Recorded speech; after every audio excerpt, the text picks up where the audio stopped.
प्यारे बच्चों, आज मैं आपको क्या निराश हुआ जाए पाठ पढ़ाने जा रही हूँ। और ये पाठ हजारी प्रसाद द्विवेदी जी ने लिखा है। तो इस पाठ में जो हमें जो लेखक ने क्या बताया है, आओ उसके बारे में हम जानें। तो मनुष्य एक जो है सामाजिक प्राणी है। इस समाज में रहते हुए उसके मन में अनेक तरह के विचार आते हैं। उसके मस्तिष्क में क्या क्या चीज़ें होती हैं कि किसी काम को हमने कैसे करना है, कहाँ करना है, किसके द्वारा वो काम होगा और क्यों होगा, कैसे होगा। ये सारी की सारी प्रेरणा के विचार जो हैं उसके मस्तिष्क से उत्पन्न होते हैं। तो मनुष्य इस समाज में रहते हुए बहुत सारे कार्य करता है। तो इस पाठ में जो है लेखक ने बोला है, मेरा मन कभी कभी बैठ जाता है। समाचार पत्रों में ठगी, डकैती, चोरी, तस्करी और भ्रष्टाचार के समाचार भरे रहते हैं। मेरा मन कभी कभी तो बैठ जाता है। ये लेखक जो है क्या बोलता है, भ्रष्टाचार है, तस्करी है, चोरी है, डकैती है, ठगी है। ये किस में लिखा होता है, समाचार पत्रों में। आजकल अक्सर देखा जाता है ये चीज़ें। आरोप प्रत्यारोप का कुछ ऐसा वातावरण बन गया है कि लगता है देश में कोई ईमानदार व्यक्ति भी अभी नहीं रहा है। हर व्यक्ति संदेह की दृष्टि से देखा जा रहा है। जो जितने ऊंचे पद पर है उन्हें उतने ही अधिक दोष दिखाई देते हैं। हर व्यक्ति संदेह की दृष्टि से देखा जा रहा है। जो जितने ऊंचे पद पर है, वो इसमें कवि जो आपका जो लेखक है वो क्या कर रहा है, हर व्यक्ति के जो है दोषों के बारे में यहाँ पर बता रहा है कि ये जो है दोष जो है हर इंसान में होते हैं। संदेह की दृष्टि से कभी भी किसी व्यक्ति को नहीं देखना चाहिए। एक बहुत बड़े आदमी ने एक बार मुझसे कहा था कि इस समय सुखी वही है जो कुछ नहीं करता। जो कुछ भी करेगा उसमें लोग दोष खोजने लगेंगे। उसके सारे गुण भुला दिए जाएंगे और दोषों को बड़ा चढ़ाकर दिखाया जाने लगेगा। दोष किसमें नहीं होते, हर प्राणी में दोष होते हैं। तो ये जो आपका पाठ है इसमें गुण और दोष दोनों बताए गए हैं। तो इनके दोषों को जो है अच्छी तरह से यहाँ पे उभारा गया है। यही कारण है कि हर आदमी दोषी अधिक दिख रहा है, गुणी कम या बिल्कुल ही नहीं। स्थिति अगर ऐसी है तो निश्चय ही चिंता का विषय है। दोषी और गुणी अर्थात दोषों का प्रभाव गुणों के प्रभाव की अपेक्षा अधिक होता जा रहा है। इस तरह मानसिकता धीरे धीरे पूरे समाज की जो सोच है वो नकारात्मक बना रही है। क्या यही भारतवर्ष है जिसका सपना तिलक और गांधी ने देखा था? रविंद्रनाथ ठाकुर, टैगोर और मदन मोहन राय मालवीय का महान संस्कृति सभ्य भारतवर्ष किस अतीत के गह्वर में डूब गया है, कि किस अतीत के गड्ढे में डूब गया है। गह्वर होता गड्ढा। तो यहाँ पे तिलक, गांधी जी, रविंद्रनाथ ठाकुर और मदन मोहन राय मालवीय बताए गए हैं। तो वो भी बता रहे हैं कि गुण और दोषों के बारे में उन्होंने भी बताए हैं कि वो एक अच्छे व्यक्ति रहे हैं, समाज के महान समाज सुधारक रहे हैं। आर्य और द्रविड़, हिंदू और मुसलमान, यूरोपीय और भारतीय आदर्शों की मिलन भूमि मानव महासमुद्र क्या सूख ही गया है? मेरा मन कहता है ऐसा हो ही नहीं सकता। हमारे महान मनीषियों के सपनों का भारत है और रहेगा। इसमें गांधी जी, तिलक, रविंद्रनाथ ठाकुर, टैगोर, मदन मोहन मालवीय अर्थात भारतीय समाज की बुनियाद अनेकता में एकता की भावना की सुदृढ़ता के लिए सभी महापुरुषों के बहुत प्रयत्न किए। उन्हें हम व्यर्थ नहीं जाने देंगे। ये सही है कि इन दिनों कुछ ऐसा माहौल बना है कि ईमानदारी से मेहनत करके जीविका चलाने वाले निरीह और भोले भाले श्रमजीवी पिस रहे हैं और झूठ तथा फरेब का रोजगार करने वाले फल फूल रहे हैं। ये सही है कि इन दिनों कुछ ऐसा माहौल बना है कि ईमानदारी से मेहनत करके जीविका चलाने वाले निरीह और भोले भाले श्रमजीवी पिस रहे हैं। तो कौन कह रहा है? ये लेखक। और इसमें कौन से लोग फल फूल रहे हैं? जो झूठे हैं, फरेबी हैं, रोजगार में अपने जो है वो फल फूल रहे हैं। भोले भाले लोग जो है मेहनत कर रहे हैं, मजदूरी कर रहे हैं, और झूठ फरेब वाले जो है फल फूल रहे हैं। ईमानदारी को मूर्खता का पर्याय समझा जाने लगा है। जो व्यक्ति ईमानदार है उसको हमेशा लोग कहते हैं ये मूर्ख है, और सच्चाई केवल भीरू और बेबस लोगों के हिस्से पड़ी है। ऐसी स्थिति में जीवन के महान मूल्यों के बारे में लोगों की आस्था ही हिलने लगी है। ऐसी स्थिति में कहने का मतलब है कि ईमानदारी जो है, कुछ लोग ईमानदार हैं, परंतु कुछ लोग हैं जो इनके महान मूल्यों के बारे में जो जान ही नहीं पा रहे हैं। लेखक ने बच्चों इस पाठ में यही कहना चाहा है कि कुछ लोग जो है ईमानदारी अभी भी है बची हुई, परंतु ऊपर ऊपर जो कुछ दिखाई दे रहा है वह बहुत ही हाल ही की मनुष्य निर्मित नीतियों की त्रुटियों की ही देन है। छल, झूठ, अविश्वास, निर्दयता, हिंसा और समाज। आपको जो है लेखक ने इसमें यही बताया है कि इस समाज में छल, झूठ और अविश्वास की भावना बहुत भरी हुई है। लोगों के मन में निर्दयता बहुत ज़्यादा है, हिंसा बहुत ज़्यादा हो रही है समाज में। और हुआ ये है कि इस देश में कोटि कोटि दरिद्र जनों की हीन अवस्था को दूर करने के लिए ऐसे अनेक कायदे और कानून बनाए गए हैं जो कृषि, उद्योग, शिक्षा और स्वास्थ्य की स्थिति को अधिक उन्नत और सुचारू बनाने के लक्ष्य से प्रेरित है। दरिद्र जन जो हैं उद्योग, कृषि, शिक्षा, स्वास्थ्य, कायदे और कानून इसके बनाए गए हैं। कायदे और कानून कौन कौन से बनाए गए हैं? कृषि है, इसमें उद्योग है, और हीन अवस्था है जिसमें दरिद्र जन आ जाते हैं। शिक्षा भी बताई गई है, इसमें स्वास्थ्य भी बताया गया है।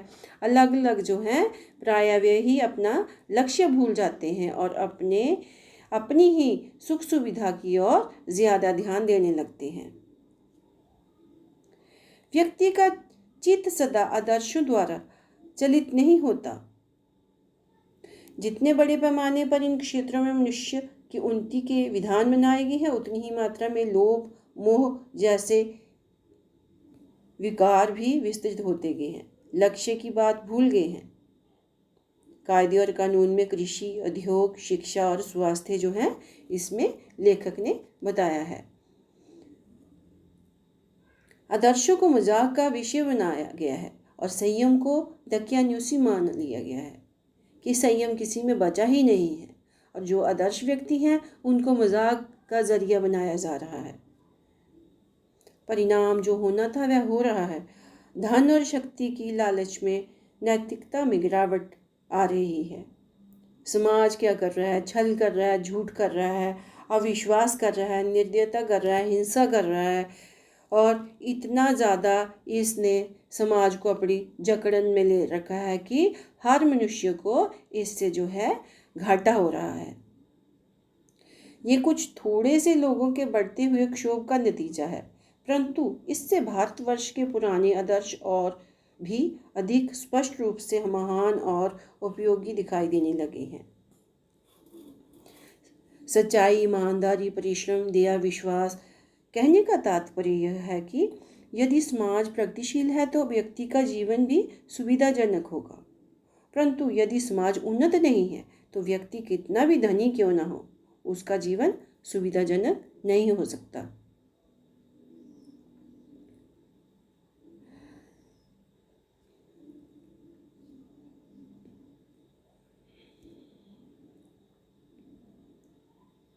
भारतवर्ष सदा कानून को धर्म के रूप में देखता आ रहा है।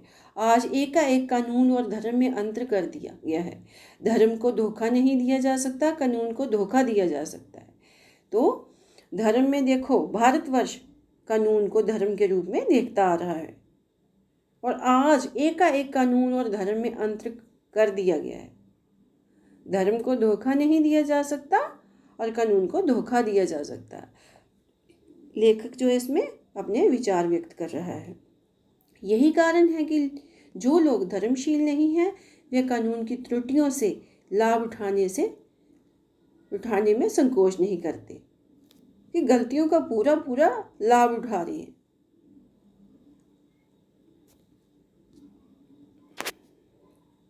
इस बात के पर्याप्त प्रमाण खोजे जा सकते हैं कि समाज के ऊपरी वर्ग में चाहे जो भी होता रहा है, भीतर ही भीतर भारतवर्ष अब भी ये अनुभव कर रहा है कि धर्म कानून से बड़ी चीज़ है। इस बात के पर्याप्त जो प्रमाण हैं वो धर्म के आधार पर बताए गए हैं। क्या है समाज में? छल, झूठ, अविश्वास, निर्दयता और हिंसा। तो सेवा, ईमानदारी, आध्यात्मिकता, सच्चाई और रिश्वत। अब क्या है? अब भी सेवा, ईमानदारी, सच्चाई और आध्यात्मिकता के मूल्य बने हुए हैं। वे दब अवश्य के हैं लेकिन नष्ट नहीं हुए हैं। आज भी वह मनुष्य से प्रेम करता है, महिलाओं का सम्मान करता है, झूठ और चोरी को गलत समझता है, दूसरों को पीड़ा पहुंचाना पाप समझा जाता है। धर्मशील क्या है? सम्मान। और जो है समाचार पत्रों में जो भ्रष्टाचार के प्रति इतना आक्रोश है वह यही साबित करता है कि हम ऐसी चीज़ों को गलत समझते हैं। समाचार पत्रों में भी बहुत कुछ बढ़ा चढ़ाकर लिखा होता है। भ्रष्टाचार के बारे में भी वहाँ पे अक्सर दिखाया जाता है।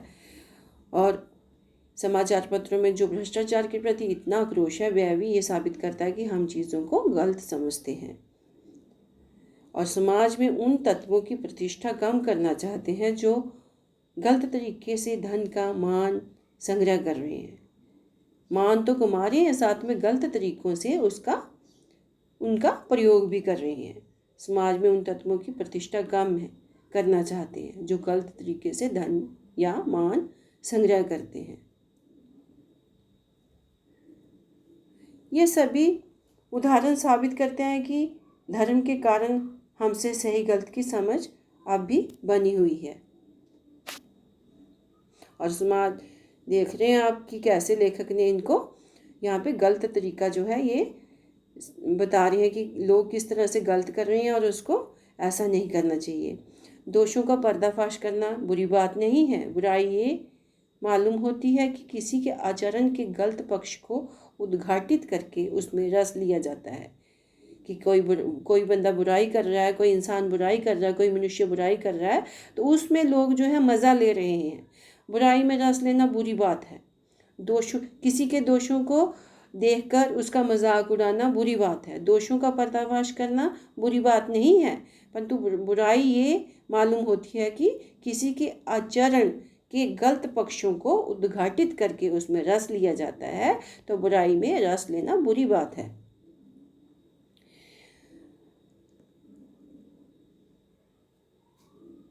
अच्छाई में उतना ही रस लेकर उजागर ना करना और भी बुरी बात है। सैकड़ों घटनाएं ऐसी घटित हैं जिन्हें उजागर करने से लोकचित्त में अच्छाई के प्रति भावना जागती है। अच्छाई में उतना ही रस लेकर उजागर ना करना और भी बुरी बात है।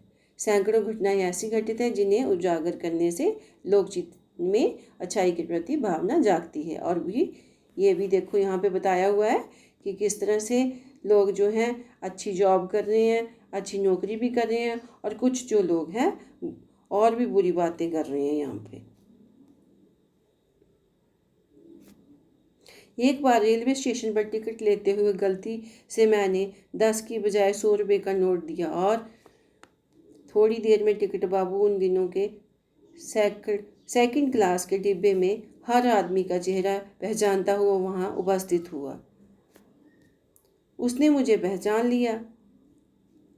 लेखक अपनी बस यात्रा का वर्णन कर रहा है यहाँ पे, और बड़ी विनम्रता के साथ मेरे हाथ में 90 रुपये दिए और बोला, ये बहुत बड़ी गलती हो गई थी। आपने भी नहीं देखा, मैंने भी नहीं देखा। उसके चेहरे पर विचित्र संतोष की गरिमा थी और बड़ी विनम्रता के साथ मेरे हाथ में 90 रुपये दिए और बोला, ये बहुत बड़ी गलती हो गई है। आपने भी नहीं देखा और मैंने भी नहीं देखा। कंडक्टर को लेखक बोल रहा है। और बड़ी विनम्रता के साथ मेरे हाथ में 90 रुपये उसने दिए। ये घटना ईमानदारी को बताती है कि आज भी देश में जो है बहुत सारी ईमानदारी बची हुई है। बहुत सारे लोग ईमानदार हैं। कर्तव्य प्राणता और जिम्मेदारी से मूल्यों में उजागर करती है ये। मैं चकित रह गया। कैसे कहूँ कि दुनिया में सच्चाई और ईमानदारी लुप्त हो गई है। वैसे अनेक अवांछित घटनाएं भी हुई हैं, परंतु ये घटना ठगी और वंचना की अनेक घटनाओं से अधिक शक्तिशाली है। वैसे ये जो बताया गया यहाँ पे ठग और ईमानदार लोगों के बारे में यहाँ पर लेखक ने चित्रों के माध्यम से आपको समझाना चाहा है। एक बार मैं बस में यात्रा कर रहा था। मेरे साथ मेरी पत्नी और 3 बच्चे भी थे। तो बस में कुछ खराबी थी, रुक रुक कर चलती थी। गंतव्य में से कोई 8 किलोमीटर पहले ही एक निर्जन सुनसान स्थल में बस जाकर जवाब दे दिया। बस ने यहाँ पे रुक गई, जाके सुनसान जगह में जाके बस रुक गई। रात के कोई 10 बजे होंगे।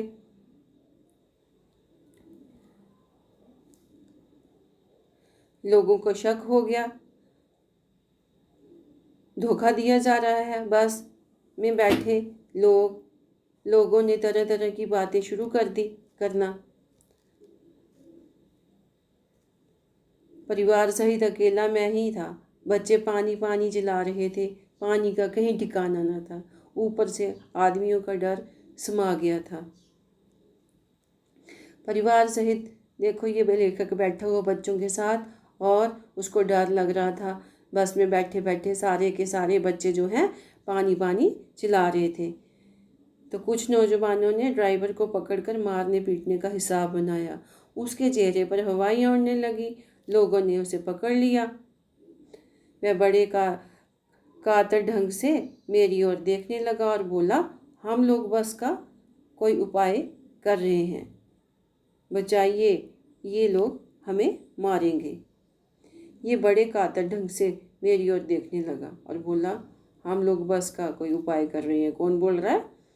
ये देखिए, यहाँ पे जो है लोग खड़े हुए और बस का जो है इंतज़ार भी कर रहे हैं कि इस बस से फटाफट उतरे हम नीचे और दूसरी बस को ले। डर तो मेरे मन में भी था। उसकी कातर मुद्रा देखकर मैंने यात्रियों को समझा कि मारना ठीक नहीं, परंतु यात्री इतने घबराए हुए थे कि वे मेरी बात सुनने को तैयार नहीं हुए। कहने लगे, इसकी बातों में मत आइए, धोखा दे रहा है। कंडक्टर को पहले ही डाकुओं के यहाँ भेज दिया है।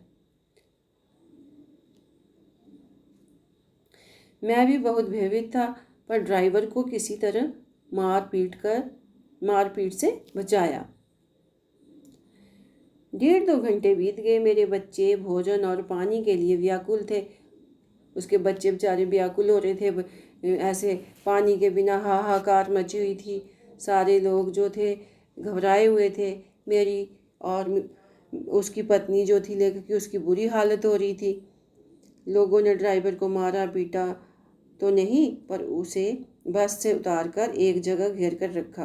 कोई भी दुर्घटना होती है तो पहले ड्राइवर को समाप्त कर देना उन्हें उचित जान पड़ा। मेरे गिड़गिड़ाने का कोई विशेष असर नहीं पड़ा। उसी समय क्या देखता हूँ कि एक खाली बस चली आ रही है और उस पर हमारा बस कंडक्टर भी बैठा हुआ है। उसने आते ही कहा, अड्डे से नई बस लाया हूँ, बस इस बस पर बैठ जाइए। फिर एक लोटे में पानी और थोड़ा सा दूध मेरे पास लेकर आया और बोला, पंडित जी, बच्चों को रोना जो था मुझसे देखा नहीं गया, वही दूध मिल गया और थोड़ा मैं लेता आया। सब ने उसे धन्यवाद दिया और ड्राइवर से माफ़ी मांगी। और धन्यवाद करते हुए लेखक जो है ये बोल रहा है, पहले वो डर रहे थे, बाद में उसने उनका धन्यवाद किया। लेखक का कहना है इस कहानी में कि अभी भी जो है और 12 बजे से पहले ही सब लोग बस अड्डे पहुंच गए।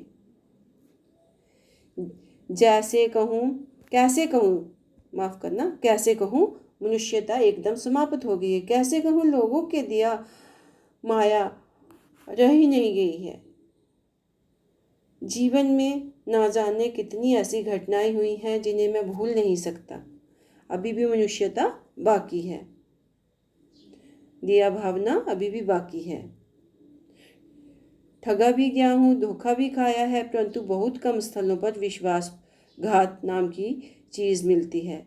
केवल उन्हीं बातों का हिसाब रखोगे जिनमें धोखा खाया है तो जीवन कष्टकर हो जाएगा।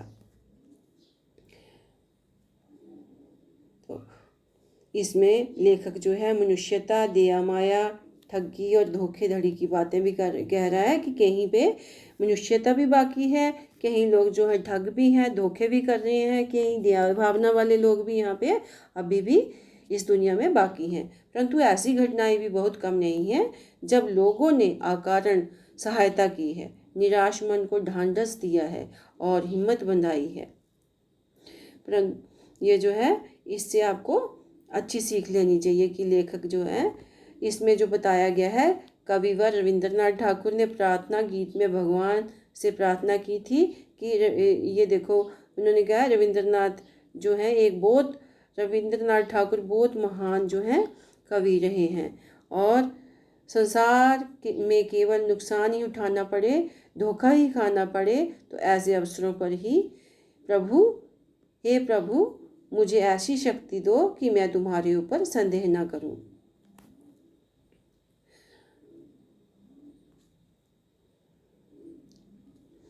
कहने का तात्पर्य यह है कि कुछ लोगों के गलत व्यवहार की वजह से हमें सतमार्ग छोड़कर गलत व्यवहार नहीं करना चाहिए, अच्छे मार्ग को छोड़ना नहीं चाहिए और गलत व्यवहार नहीं करना चाहिए।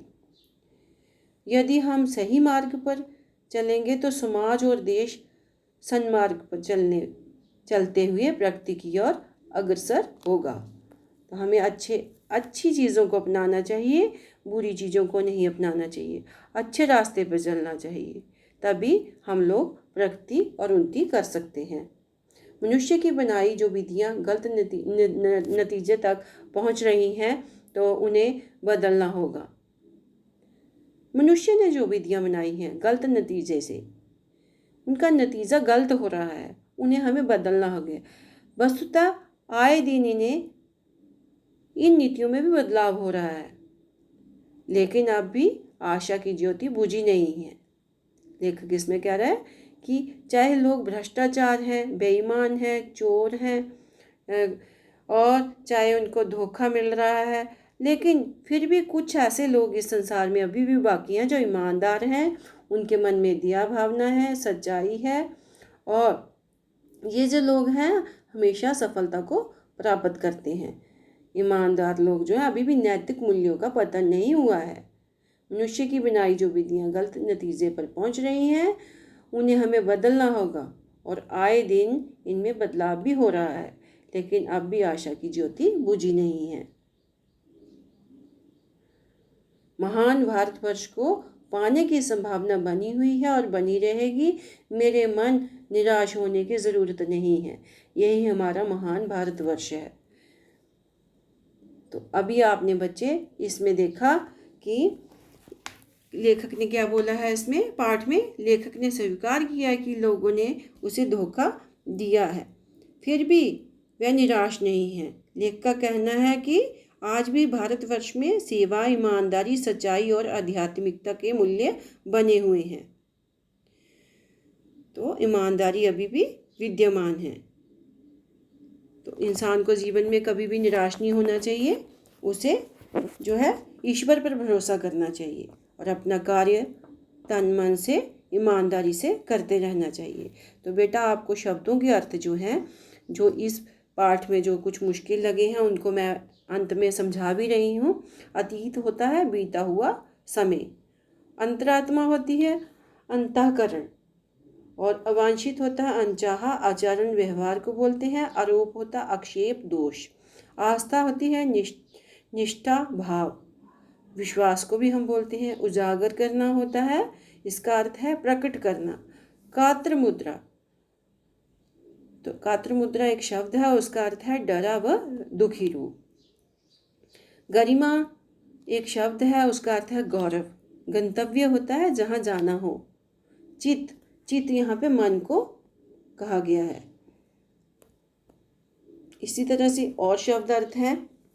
मूल्य आदर्श होता है, मंथन होता है बहुत अधिक सोच विचार के पश्चात। विधियाँ होती हैं व्यवस्था, प्रणाली या कार्यक्रम, ढंग को भी बोलते हैं। विश्वासघात एक शब्द है, उसका अर्थ है धोखा। श्रमजीवी, श्रमजीवी होता है, इसका अर्थ मेहनत करके पेट भरने वाला। तो बच्चों, आपको ये शब्दों के अर्थ समझ आ गए होंगे और इस पाठ को भी आपने अच्छी तरह से समझ लिया है। तो इसे आप अपनी अभ्यास पुस्तिका पर कर लेना। और अगर किसी बच्चे को ये समझ नहीं आ रहा हो तो मेरे पर्सनल नंबर पर संपर्क करके आप समझ सकते हैं। धन्यवाद।